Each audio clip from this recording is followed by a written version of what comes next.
大家好，歡迎嚟到奇趣天地高課分。喺影片開始之前，希望大家都可以 like、comment、share 同埋 subscribe 呢個 channel，記得撳埋個啷啷，咁就唔會錯過我哋最新嘅影片啦。大家好啊！咁今日咧就係呢個由野狐18級去到3段嘅系列啦。咁啊，而家係5級，咁啊應該就快升呢個4級噶啦。好啦，咁啊白棋係行過星小木啦，哇喺對面呢個呢個叫做二間嘅手角，咁啊掛個角先啦。呢個棋我哋尖頂長一個，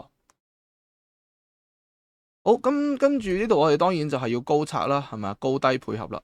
好啊，咁呢個棋咧佢就係即係唔好啦，行得啊！呢度係一個二間高格，二間一個手角，咁又拆個2啊，冇乜意思啦。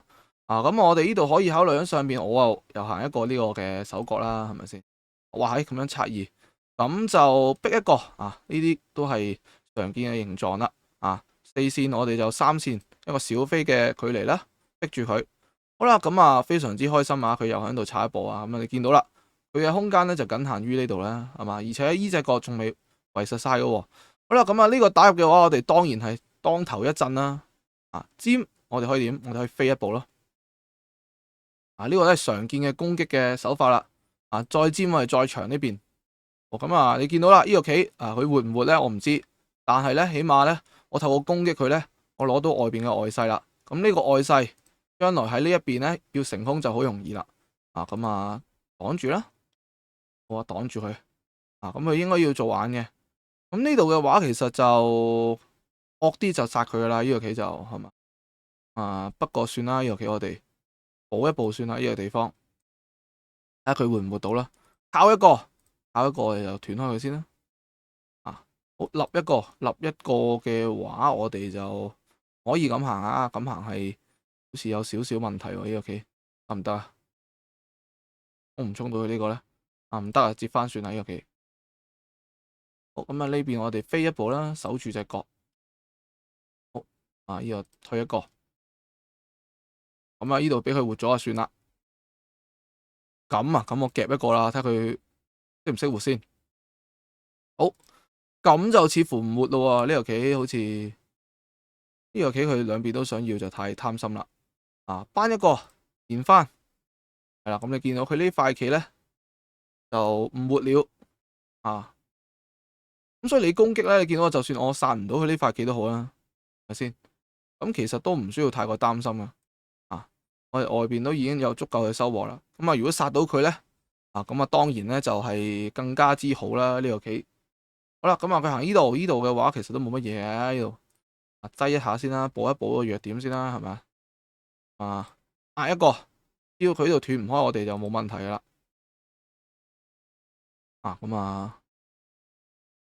咁守住啦，呢個棋。將來呢度仲有一個斷嘅手段。斷啊冇用啦，呢個棋領先咁多咧，我哋又唔使慌啊。呢個棋打喺度先，睇佢會唔會跑出嚟先。好啦，真係跑出嚟，咁就唯有係一路精子啦。呢個棋一路精吃佢啦，打一個我擋住啦。裏邊冇問題啊，裏邊呢個棋氣係好足夠嘅，擋住就得啦。咁就其實直接收氣都得啦。呢個棋我好似可以解明啲，咁就一個擋住佢就得啦。冇問題啦。呢個棋手都認一認啦，費事佢呢度先手。咁食晒佢啦。呢個棋咁呢個直頭都可以唔理佢啦。唔理佢就求其中間圍一步啦。呢個棋非常之簡單啦。呢個棋睇下佢點啦。好啦，咁又睇下佢個打入想點做啦。咁呢個打入咧，我哋第一都唔使殺佢嘅。逼一個先。當然你揀殺佢都冇話唔得嘅呢個時候，因為你咁厚啦。咁但係我哋就算我唔殺佢都好啦。呢個棋我又俾佢活一塊啊。呢個棋一斷又唔係好知你想做乜。俾咗佢活路，佢都要行啱先得啊。呢個棋係啦，呢度佢又真係要死啦呢個棋。但就算假設佢真係活到啦呢個棋，都冇乜意思。我又變咗嚟可以圍呢邊嘅實地啦。呢個直頭唔使理添啦，點一個啦，我一補。咁我哋又可以唔理佢啦。咁行中間圍埋呢邊打入咁呢啲棋我哋攻啊。呢次就唔係喺上面震啦，因為下邊有個大飛嘅，即係叫建立根據地嘅手法。呢啲棋我哋尖一個擋住佢啦，呢個棋佢一個好俾佢做虎口，輕易地尖嘅話，我哋就算擋住佢都冇問題啦。呢個棋呢度飛一個啦，呢個棋頂一個咁我哋長。我呢度係做唔到兩隻眼嘅，就算我接埋佢都冇用，間佢做唔到第二隻眼咧就冇噶啦，擋住。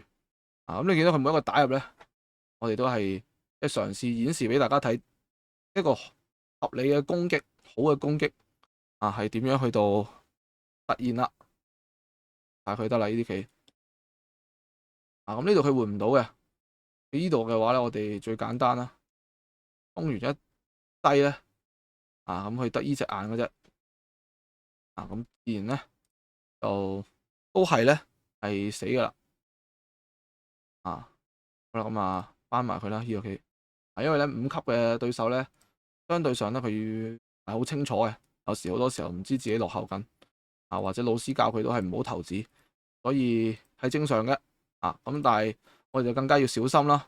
OK， 好啦，咁贏咗啦呢個棋咁我哋去到睇一睇呢盤棋啦。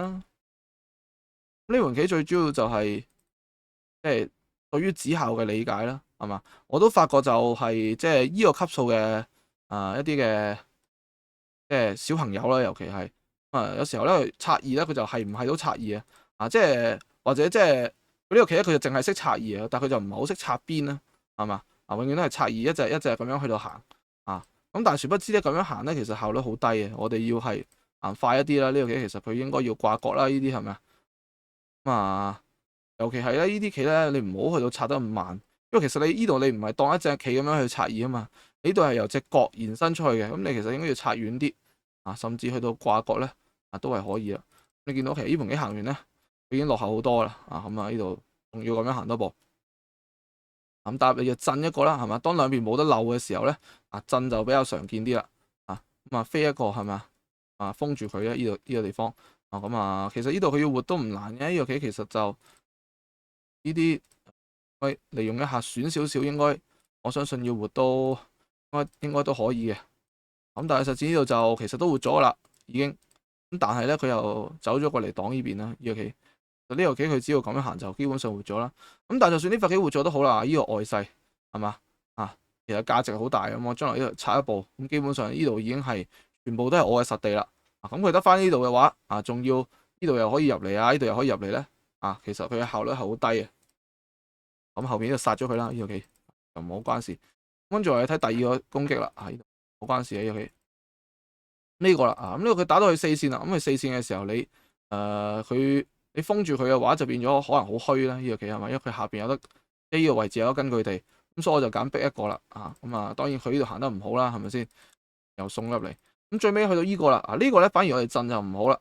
震嘅呢啲棋佢有機會咧搞兩搞咧，係咪其實佢都有機會活到係嘛？咁所以變咗你呢個棋就好虛啦，震住佢，尤其外邊呢度冇乜價值咁所以就尖一個咧奪根啦。你又唔好碰埋佢，碰埋佢你俾人扳就肯定唔好啦，係咪先？你又只能夠退，即係等於換個次序，你尖佢行呢個，你都唔會行呢個棋啦。所以呢度咧就又唔同啦。你要根據實際情況咧，去選擇到底係逼住佢，唔俾佢建立根據地定係鎮住佢咧去到限制佢啦。好啦，咁實戰呢度殺埋佢咧，咁佢都知道咩事咧，就投降啦。好，咁我哋呢盤棋咧就先講到呢度。如果大家中意條片嘅話咧，歡迎 like、subscribe、share。任何關於圍棋嘅問題咧，都歡迎喺下邊留言。我哋下條影片再見，拜拜。